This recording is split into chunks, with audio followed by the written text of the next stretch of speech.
এই পুরো বৈশাখ মাসটাই প্রত্যেকটা বাড়িতেই মনে হয় যেন ঠাকুরের ঠান্ডা ভোগ দেওয়া হয়। তো দেখো ঠান্ডা ভোগের জন্য বেরিয়ে পড়েছি, কটা ফল কিনে নিলাম, আর এদিকে মিষ্টির দোকানে গোপু সোনার জন্য লাড্ডু, দই, আর এদিকে ফল, মিষ্টি, শসা, কলা, এদিকে তরমুজ সব কিছুই আমি রেডি করে নিয়ে চলে এসেছি।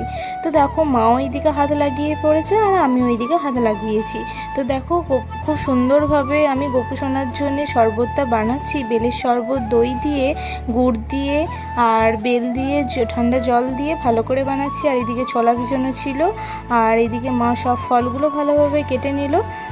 তো চলো তাড়াতাড়ি করে মা সেবাটা দিয়ে দিক। আর এইদিকে আমাদের তুলসী মঞ্চ তো দিয়েছে, আর গোপু সোনার কাছে দিয়ে এই কোপারটা দিয়ে দেওয়া হয়। তো তারপরে তারা সেবা করলো, তারপরেই আমাদের সেবা তোলার পরই আমিও বসে পড়েছি ঠাকুরের প্রসাদ নিয়ে। আর বেলের শরবতটা বন্ধুরা কার কার ভালো লাগে প্লিজ কমেন্ট করে জানিও, আমারও বেশ ভালোই লাগে।